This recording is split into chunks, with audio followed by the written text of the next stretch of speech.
on in with this video. Can I share this video? Jpac, it do not too childish. Yeah? Onwe ife naza na okenye nọkata ọ na-emeka ụmụazị. Then ndị mmadụ pụta akpọghị ụmụazị. Iwe na akpọghị ụmụazị. Yeah? So sometimes this maturity is really not because of age. It has nothing to do with age. Onwere onye ya to 70 years ọ na-akpa agwa ka ụmụazị, and I agwa ọ na-akpa agwa ka ụmụazị. So suddenly ibidokwaziri celebrate wakwazie advertise wakwazie Joe Gaddafi tiwe ma picture ma mgbe omelu ambassador tigolu sinsi go shower eye service. You have really proven to people that you can go extra mile to look for money. So echini ine go na Joe Gaddafi nwo okwu kita ipotakwa ndị mmadụ na Joe Gaddafi mmanya na-eme apụta akushikosi ya na ofu ebe okay man, in this life I have said it so many times when I want to say anything that relates to Jpac. Be principled, with policy as a man, so that little money or little things here and there in a chauffeur for Nakandemado will not make you to go out of your own way. Nifi man, this is you, then you go out of your own way. At the end of the day, I keep saying it, it will always be your word against your word. You came out to say that Zorobita is the best. As far as I'm concerned, that word still stands. If you want to advertise Joe Gaddafi, you can go ahead and advertise Joe Gaddafi. After all, Joe Gaddafi is our brother from Ebonyi State, also a brother to Akozion. But na problem gonna Akozion Mwelu cannot stop us from seeing Zorobita as mmanya odogwu. You gotta go. Oh, mazi wife na enye nso. Oh no nwe onye chọrọ ịgbagye ka agbagye. You are chasing shadows, running kitikiti katakata over a man who doesn't even sleep, wake up and remember you. You gotta go. I believe for Nakozayon do very busy. Very busy. Mmanya Kaduna Obosia also. Mmanya aduga available na Kaduna. And elezi anyi de pupu north and so many other places. E can rona agwa kanike. Sometimes grow up. That nagona Akozion well adazi ato does not mean that every single thing you could not know about Akozion that you can go changing all of them. You want to start going against every single thing you could go no. Onye chidoluge mgbe na abusisi feni na na abusisi no. Akozion wodogu contact go oversize a humble billionaire. Mmanya Zorobitas mmanya odogu ifu ebe a na-alụ mmanya refined mmanya today you want to start changing everything you could. Meanwhile you did not speak out of duress.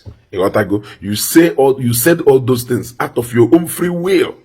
There is sometimes maturity is not all about age. I keep saying it. In a make umaz, onye chori gbagi in a make umaz Jpac. Ifele you na emem.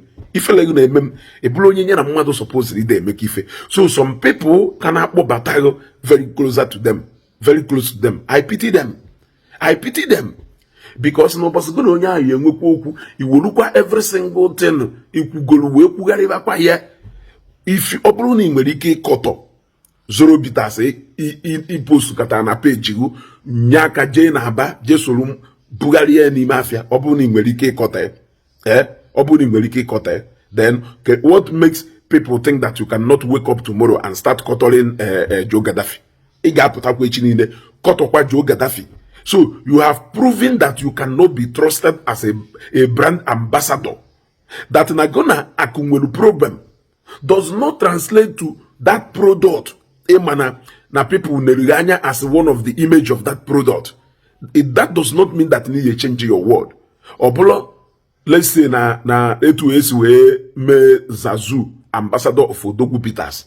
Echini neketa nyana obikuba na nwoku oputakwazie kotoba Odogwu Peters. We have all advertised one product or the other. Obolo oboseguno onye nwe the product ye nwoku eputakotoba product ijigolo onu we advertise it before. Sometimes ndị na-ekwu na eme ka nwaanyị blame on ha because of it true ị na-eme ka nwaanyị ide eme ka nwoke.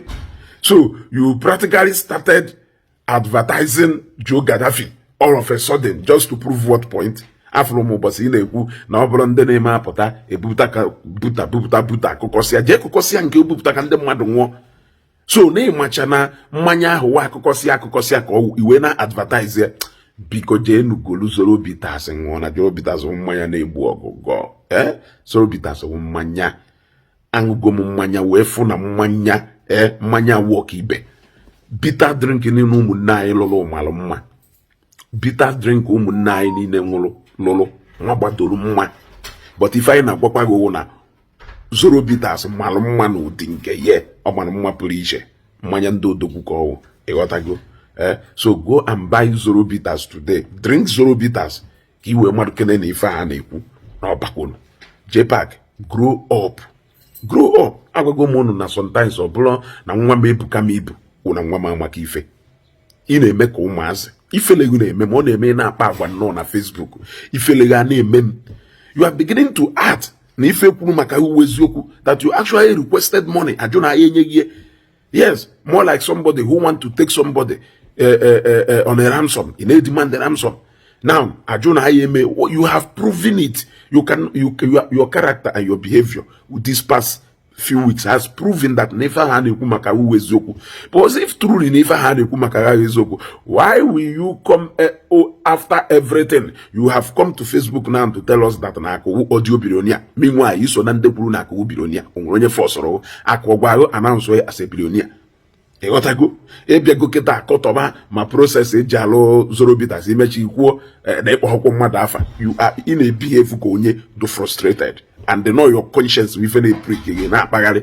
Let's hope that na ife niile ya na-abụsị na ọ bụla ebụsịcha ya regret we because gona mmadụ na-eso okwu ụfọ nke ya enye room for reconciliation. Reason nji we na-agwa ngo nwe ife ahụ na Zion has never said anything about you anywhere. Go and show me. He has never said anything about you anywhere. Go and show me. But you keep coming out in Facebook, making reference to him, replying to yourself, speaking to yourself, and replying to yourself. Ite bochano umwegu, onwero tumpuru gwozo follow. Suddenly you have become emergency campaign coordinator. Ife dị na ụkwụ otu onye ka a na-achọ onye achọghị m onye ma na nwere ebe ife lulugo na onye fe eze luo ya aka my brother ife na-alasha ndị mmadụ wike iwu a sycophant. I'm sorry to say that you are a sycophant.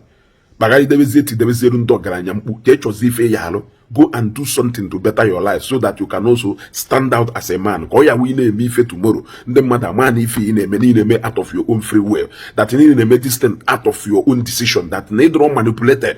Yes, you are trying to show us now na manipulate with ego na keta. So kedu ife Joe Gaddafi ji manipulating echi niile onwe ka go na Joe Gaddafi si wee nwe problem ịmapụtakwa ịbịakọta si product ya ọ ịmapụta ịbịakọta. Sometimes ụmụ nwoke na-akpa agwa zero integrity, zero policy. Ịghọtago? Zero policy. You can't take a decision on your own and accept the responsibility of that decision you take. You can actually move on without even making reference to anything that has to do with Ako. But you want to bring down every single word you have uttered about Ako, you have said about Ako. You want to paint the opposite of whatever thing you have said. One day, nke ikwuru mbu ikwuge egwega anyị na zoro bitas wụ mmanya ndị ọkanga and mmanya ndị ọkanga ka zoro bitas wụ ịchọ gbagharịwa ịchọ kwugharịwa ịkwugharịcha okike ya wụ Ako Zion idume nnukwu mmọnwụ ka ewu zoro bitters mmanya ndị odogwu mmanya ndị ike mmanya ndị ike jegori ya taa ṅụọ ya ka ifu na onye a na-ekwu nwere ife ọ na-eme daalụ.